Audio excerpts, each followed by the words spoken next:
Kecelakaan maut terjadi di jalur selatan Malasan, Probolinggo, Jawa Timur. Dam truk berwarna hijau melaju kencang dari Lumajang atau dari arah selatan menuju utara. Diduga kuat rem dam truk tersebut blong. Truk yang melaju tanpa kendali itu kemudian menabrak pick-up dan sepeda motor sebelum akhirnya terguling di dasar sungai.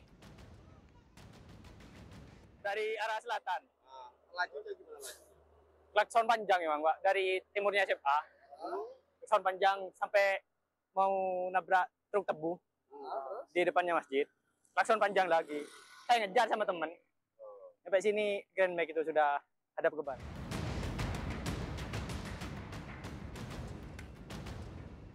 Ada 3 kantong jenazah yang sudah dievakuasi dari lokasi kejadian. Warga menyebut pengendara motor dan awak truk tertimpa badan truk yang terbalik di dasar sungai. Ini adalah kendaraan truk yang berjalan dari arah selatan. Diduga mengalami kendala dalam pengereman. Kemudian mendekati TKP, di saat di TKP ada kendaraan pickup dan 1 sepeda motor yang berjalan dari arah berlawanan, yaitu dari arah utara ke selatan. Kemudian karena truk tidak dapat menghentikan kendaraan karena kegagalan fungsi rem, sehingga terjadi tumburan.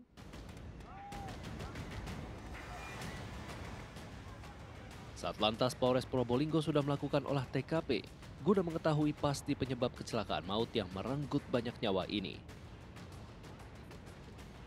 Dari Probolinggo, Jawa Timur, Happy Laila Tuansyah untuk CSI RTV.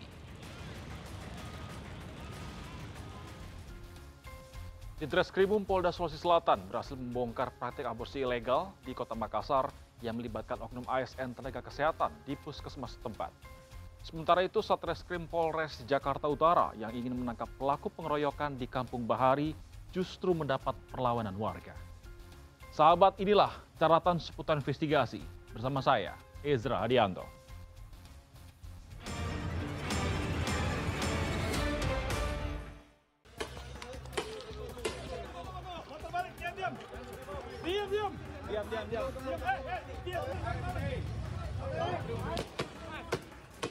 Kedatangan aparat kepolisian dari Satreskrim Polres Jakarta Utara di kawasan Kampung Bahari Tanjung Priok, Jakarta Utara berujung ricuh. Bermaksud menangkap para pelaku pengeroyokan terhadap seorang pria, pihak kepolisian justru mendapat perlawanan dari warga yang menggunakan senjata tajam, batu dan petasan. Pihak kepolisian pun terpaksa melepaskan tembakan gas air mata.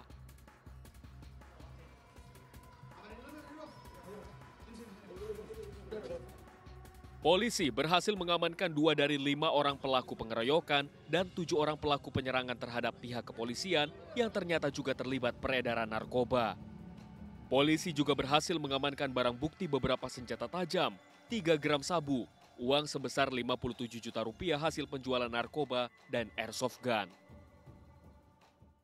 Telah berhasil diidentifikasi para pelaku dari pengeroyokan tersebut, yang diidentifikasi ada 5 orang pelaku. Dengan tim lengkap dipimpin oleh Kasat Reskrim, kemudian melakukan penggerebekan ke lokasi, dan di lokasi tempat kediaman pelaku berhasil ditangkap atau diamankan 9 orang pelaku. Pihak kepolisian kini masih memburu 3 pelaku pengeroyokan lainnya yang sudah diketahui identitasnya. Dari Jakarta, Aprianto untuk CSI RTV.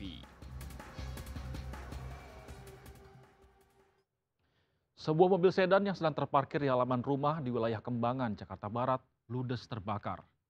Diduga kebakaran disebabkan kebocoran tangki bensin dan percikan api dari aki mobil.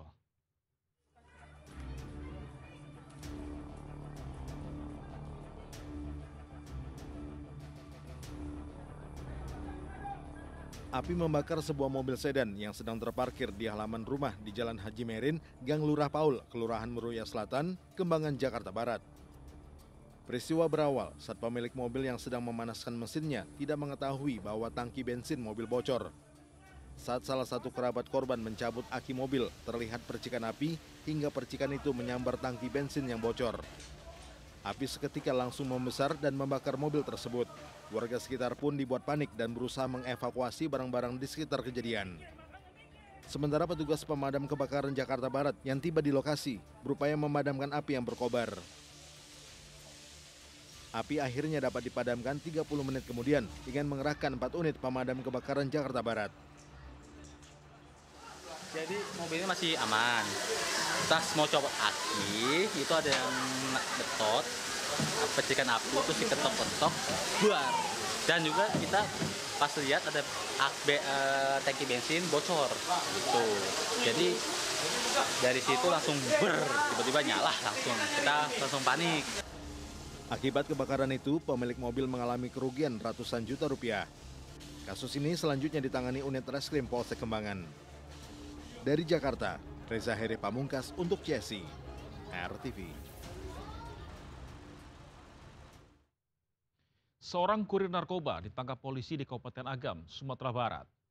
Selain tersangka, petugas juga menyita barang bukti 17 kg ganja kering siap edar.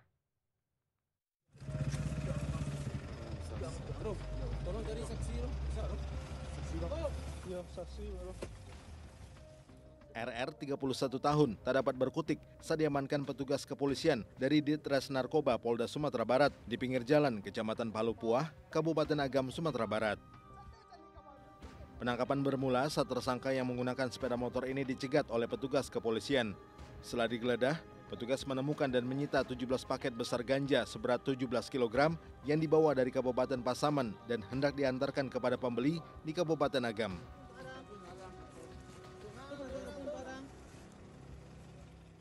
Penangkapan dilakukan berdasarkan penyelidikan polisi adanya upaya peredaran narkotika dalam jumlah besar. Tersangka dan barang bukti selanjutnya dibawa ke Mapolda Sumatera Barat untuk pemeriksaan lebih lanjut. Yang bersangkutan kedapatan membawa 17 paket besar narkoba jenis ganja dengan menggunakan sepeda motor jenis Scoopy di Jalan Simpang Sitingkai, Jorong Batang, Palupuah, Nagari, Kotorantang, Kecamatan Palupuah, Kabupaten Agam. Polisi hingga kini masih mendalami adanya tersangka lain dan jaringan pengedar narkoba di wilayah tersebut. Dari Agam, Sumatera Barat, Joabdi Nursyah untuk CSI, RTV. Tertangkapnya Yanti dan Cahya semakin membuka tabir misteri kasus pembunuhan serta mutilasi di Cianjur, Jawa Barat. Warga pun mengaku sering melihat gelagat aneh dari para pelaku sebelum semuanya terbongkar. Sahabat, kita lanjutkan liputan mendalam CSI. Dendam dan harta membawa petaka.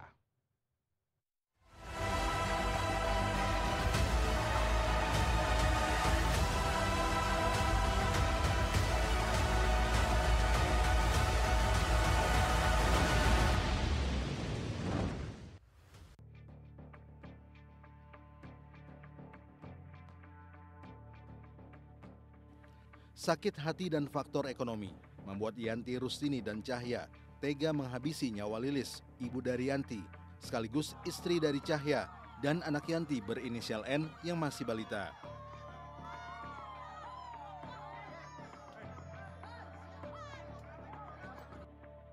Pembunuhan sadis itu berawal pada 21 April 2025 saat Yanti dan anaknya N pergi ke rumah orang tuanya, Lilis dan Cahya. Tak lama berselang, suami Yanti sempat menengok istri dan anaknya di rumah mertuanya itu. Setelah suaminya pulang, Yanti kemudian melancarkan aksinya, membunuh ibu kandungnya sendiri dengan dibantu sang ayah. Naas, anak Yanti yaitu N, menangis saat peristiwa itu terjadi. Panik karena anaknya menangis dan takut aksinya itu terpergok warga, balita 3 tahun itu ikut dihabisi. Keduanya lalu dimutilasi dan potongan tubuh korban dibuang secara terpisah dan dibakar. Untuk lebih mendalami kasus pembunuhan ini, tim liputan RTV mendatangi tempat kejadian perkara di Kampung Cikadongdong, Desa Cibanteng, Kecamatan Sukaresmi, Kabupaten Cianjur, Jawa Barat. Perjalanan ditempuh sekitar 4 jam dari Jakarta karena lokasinya jauh dari perkotaan dan jalan yang berliku. Sesampainya di lokasi, tim liputan disambut oleh perangkat desa dan kemudian diantar ke rumah Dede, warga yang pertama kali menemukan potongan tubuh korban. Dede pun menceritakan awal mula dirinya menemukan kerangka korban di kebun.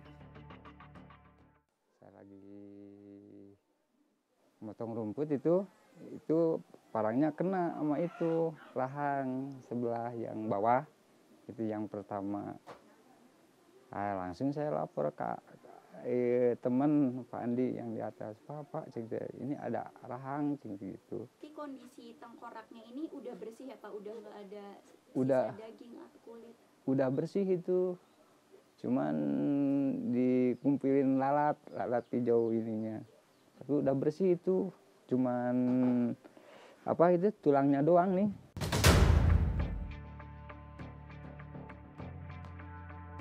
Tim liputan melanjutkan penelusuran ke lokasi pembuangan potongan tubuh korban. Sebelumnya warga sempat menaruh rasa curiga dengan aktivitas pelaku di lokasi tersebut yang dinilai tidak biasa. Ini itu posisinya, lokasi pembakaran. Pembakarannya kan posisinya di sini. Memang warga juga udah mencurigai karena ada pembakaran seminggu berturut-turut. Dan yang dibakarnya itu nggak logis gitu, karena yang dibakarnya bukan sampah, tapi kasur, baju, dan lain-lain perabotan rumah yang itu nggak lumrah. Keluarga pelaku dikenal tertutup dan jarang bersosialisasi, yang membuat warga setempat merasa segan untuk bertegur sapa. Sebenarnya ada bau yang nggak enak, tapi kan biasanya di sini karena dekat sungai, biasanya kan ada bangkai ternak yang hanyut seperti ayam atau biawak di sini. Makanya kalau dari bau itu nggak menimbulkan kecurigaan pertamanya. Nah, pas lihat pembakaran itu, warga juga nggak berani nge-cross check karena memang tertutupnya keluarga ini gitu. Jadi ada yang nyambut atau misalkan ada yang nanya, dia langsung masuk ke rumah. Ada warga mendekat, dia masuk ke rumah. Jadi warga nggak berani untuk berinteraksi lebih lanjut gitu, nanya atau apa gitu. Berada di belakang saya saat ini merupakan tempat pembakaran dari jenazah korban. Sedangkan yang berada di bawah sana merupakan tempat ditemukannya tengkorak dari jenazah korban. Tengkorak sendiri ditemukan oleh warga pada tanggal 4 Mei, tepatnya sekitar pukul 4 sore. Dan pelaku juga sempat memutilasi korban dan bagian lengan dan kaki korban ditemukan di saluran irigasi. Dendam dan faktor ekonomi kerap menjadi pemicu seseorang melakukan tindak kekerasan, bahkan pembunuhan. Yanti dan Cahya yang gelap mata memilih jalan pintas dengan menghabisi nyawa orang yang seharusnya mereka cintai.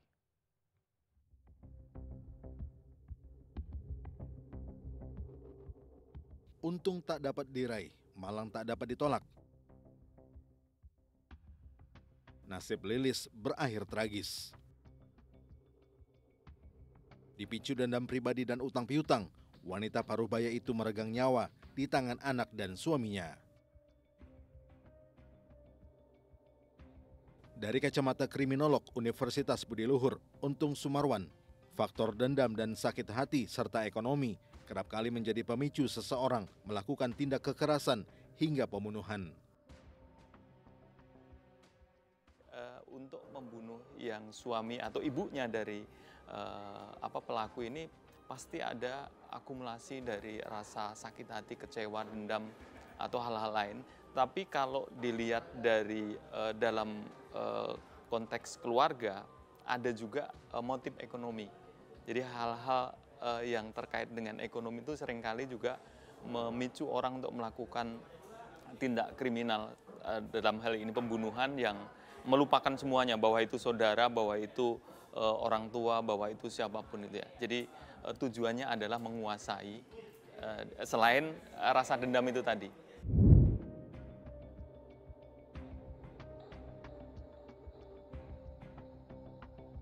Untuk menambahkan, pelaku kejahatan selalu memilih jalan pintas untuk menutupi jejak dari aksi kejinya agar terbebas dari jeratan hukum.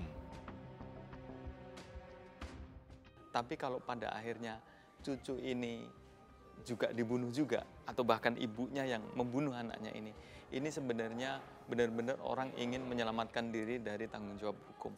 Sebenarnya ingin menghindar saja gitu ya. Jadi daripada nanti ketahuan ya sudahlah, karena anak ini, padahal anak ini juga baru 3 tahun ya. Kalau benar anak ini baru 3 tahun sebenarnya ya ada hal yang luar biasa yang terjadi dari diri orang ini, kedua pelaku ini. Tapi seringkali seperti itu. Jadi ketika orang sudah melakukan kejahatan, apalagi pembunuhan, dia tidak ingin ada resiko sekecil pun. Jadi ketika ada resiko bahwa dia akan diketahui oleh orang lain atau peluang dia diketahui oleh orang lain, potensi itu ada diketahui orang lain, maka potensi itu akan dihilangkan sekaligus.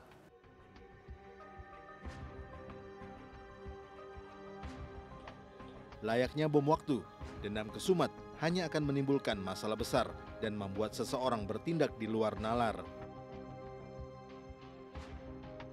Namun, hal itu dapat dicegah dengan adanya komunikasi sehat antara anak dan orang tua, sehingga tercipta hubungan yang harmonis dan rasa saling percaya. Dari Jakarta, Hanaba Jaber, Zaki Sahab untuk CSI, RTV. Berkendara dengan selamat di jalan raya tidak hanya membutuhkan keahlian, namun juga kewaspadaan dan kepatuhan lalu lintas.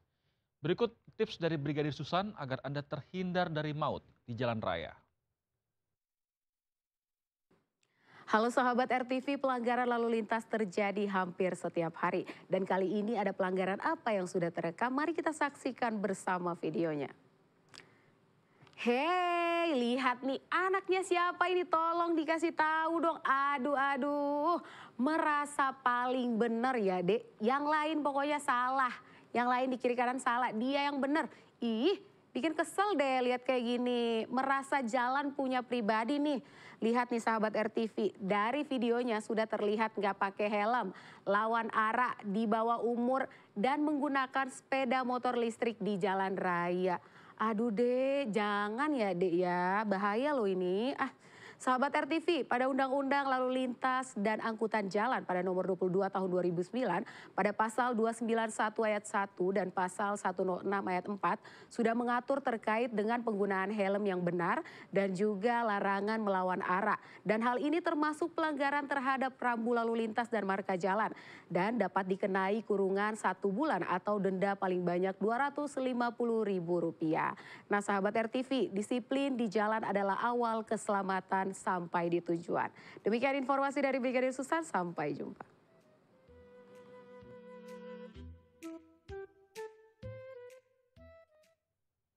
Ditreskrimum Polda Sulawesi Selatan berhasil membongkar praktik aborsi ilegal di Kota Makassar. Sungguh ironis, praktik aborsi ilegal ini melibatkan oknum ASN, tenaga kesehatan di puskesmas setempat.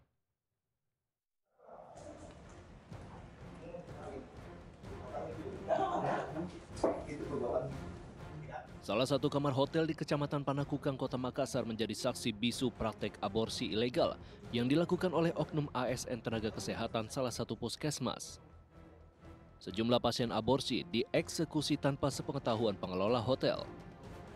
Sejumlah barang bukti ditemukan, diantaranya obat perangsang, ponsel, berikut bukti percakapan transaksi serta janin yang baru saja diaborsi. Penyidikan berlanjut ke rumah pelaku di Jalan Tamalate, Kecamatan Rapocini. Tim Dokpol, tim Inavis, dan tim Resmob di Treskrimum Polda Sulawesi Selatan menemukan sejumlah gundukan tanah yang berisikan janin hasil aborsi di halaman belakang rumah. Terungkap jika praktek aborsi ilegal ini sudah berlangsung sejak tahun 2015. Jadi kalau berapanya itu kita masih mendalami karena terduga pelaku yang kita amankan sudah banyak lupa dan banyak yang dia tidak tahu karena tidak saling kenal. Jadi dia melakukan aborsi ini biasanya dia ketemu di hotel, yang ada di Kota Makassar.